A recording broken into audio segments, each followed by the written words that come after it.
Hi, I'm Jeff Tobe. In this video, what I want to talk to you about is how to deal with customer complaints with tact.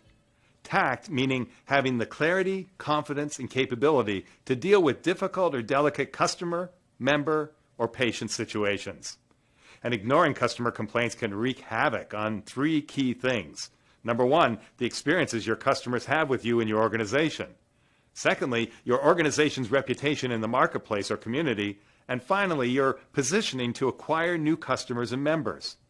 So how do you resolve customer complaints with tact and then turn a complaint into a word-of-mouth marketing opportunity? And what do I mean by word-of-mouth marketing opportunity in the context of the ideal customer experience? Well, when you intentionally include elements of wow, surprise, and delight in your organization's ideal customer experiences, here's what's likely to happen.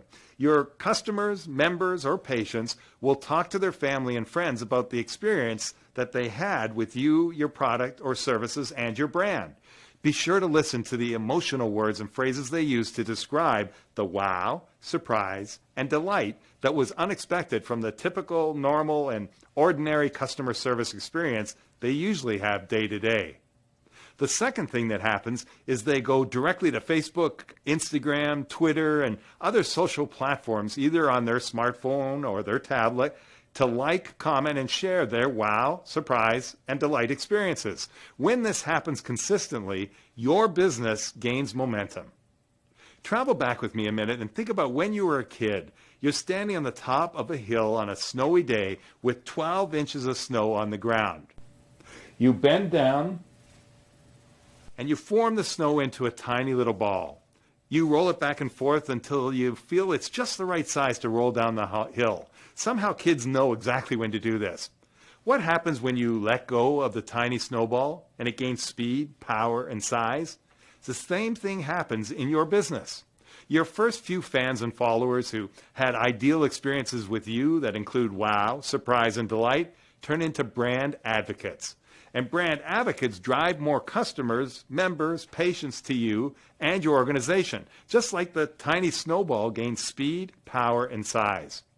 You're on a new trajectory for exponential growth and profits. But what do we do if our staff loses their attention and focus and you have customer complaints and dissatisfaction? In particular, you have difficult or delicate customer situations and they're overwhelming your staff. I'll give you 2 tips to deal with these difficult or delicate customer situations that are very, very helpful right now. And here they are. Tip number 1, active listening to understand facts. Asking the right questions of our internal and external customers is a key to effective communication. We have to immediately establish our role as the seeker of information and the buyer as a giver in order to create this relationship. To keep it simple and have clarity, there's only one mindset to know, and that is thinking along with your customer and responding just as much to what isn't said as to what is said. Let me repeat that again. Thinking along with your customer and responding just as much to what isn't said as to what is said. So tip number 1 is active listening to understand facts, and that'll help you like this. Look at the end result your customer wants to achieve. In this case, it's information is power in the communication process. In their current situation, they're powerless with passive listening to understand the facts process. What do they have to do to get from powerless to information is power? Let's keep it easy and simple. There are 3 easy steps to get there. Here's your roadmap. Step number 1, research situations before taking action. Number 2, find the most valid information in whatever they hear. And number 3, let the customer feel they're right. And vital to each one of those 3 steps are your how-to checkpoints. So, when it comes to number 1, researching situations before taking action, your how-to checkpoints are these. First, ask yourself what was not said but implied in your interaction. I like to call it listening between the lines. Number 2, try to see the situation from their perspective. What might they be thinking, feeling, or doing? And checkpoint number 3 is literally do research on the situation. Don't just settle for Wikipedia answers, but get the facts straight. Step number 2 was find the most valid information in whatever they hear.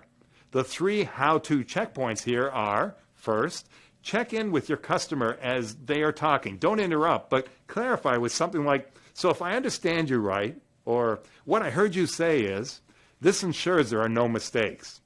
Number 2 is ask questions. Questions like what effect and what if are incredibly effective. What effect will that have on your family? What if we could forego the surcharge and still get it to you on time? And checkpoint number 3 is find the most valid information in whatever they hear. Simply be an engaged listener. Nod your head, express your feelings, tell them that you care. And step number 3 was let your customer, member, or patient feel they're right. The first thing to do to make sure your customer feels they're right is to avoid but statements and use and. Say things like, I hear what you're saying, and we can't always do that. Here's the one thing you want to make sure you never do so your customer or member feels they are wrong, and that's to try and win an argument. You can never win, and it shouldn't be a case of winning. The customer needs to feel that they're right. Tip number 2 is listening between the lines.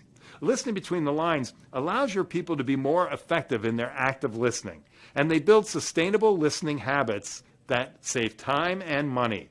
What this means is that with practice, participants gain that one competitive edge that will set them apart from everybody else. A while back, I had a client call me to cancel an engagement they had booked. I've had this happen before, as I'm sure you've had somebody call to cancel an order or a shipment. But you know when something just doesn't feel right? I asked some questions and wasn't getting a satisfactory answer. There was a contract after all, and they couldn't cancel. I told them that I would get back to them, and I angrily hung up the phone. But something didn't sit right, so I went online, and I found out that their founder and chair of their association had passed away, and I realized that there was no way they could hold the event in such a sad environment. I felt terrible for feeling angry. I should have listened between the lines. It's like when your kid tells you they don't want to go to school today because they don't feel well. Your instincts tell you there's more to the story. You later find out they're being bullied and dread third period class. Listen between the lines. And active listening to understand facts and listening between the lines is a part of a bigger picture strategy called coloring outside the lines, creating a new customer experience. Coloring outside the lines, creating a new customer experience is based on 3 things. First, creating ideal customer, member, or patient experiences that include wow, surprise, and delight. Second, and if you do it right and your customer goes to their family, friends, and social media, those ideal member experiences continually work for your business or organization, meaning bringing you more customers and members over time. And number 3, using creativity and innovation tools to map out your top 5 ideal customer experiences. If you like the strategies and tips I shared in this video, then you might be interested in learning the easy and simple system I use to help my clients create ideal customer experiences that include wow, surprise, and delight. So, if you're really serious about creating ideal customer experiences, then I invite you to go deeper with me in my brand new keynote presentation, workshop, and long-term trainings called Coloring Outside the Lines 2.0, Creating an Ideal Customer Experience. If you want to speak with me, let's schedule a free 15-minute strategy call. I'd be happy to find out all about what you're doing, and then brainstorm some ways to apply this to your business or organization. And if at the end of that call you're interested in bringing me in for a keynote workshop or long-term training, I'll tell you about how we might best work together. If you're not interested, you're good. No worries, no problem. Doesn't matter either way. I'm glad to help. You'll walk away with a new roadmap to create ideal member or patient or customer experiences inside your business or organization by listening between the lines. So to summarize, how to deal with customer complaints with tact. Tip number 1, active listening to understand facts. Asking the right questions of our internal and external customers is a key to effective communication. We have to immediately establish our role as the seeker of information and the buyer as a giver in order to create a relationship. And tip number 2, listening between the lines. It allows your people to be more effective in their active listening. So, if you're really serious about coloring outside the lines, give me a call or text me. The number is 412-759-5319. We'll schedule your 15-minute strategy call. It's free and no obligation. I really want to talk to you. Thanks for watching, and see you soon.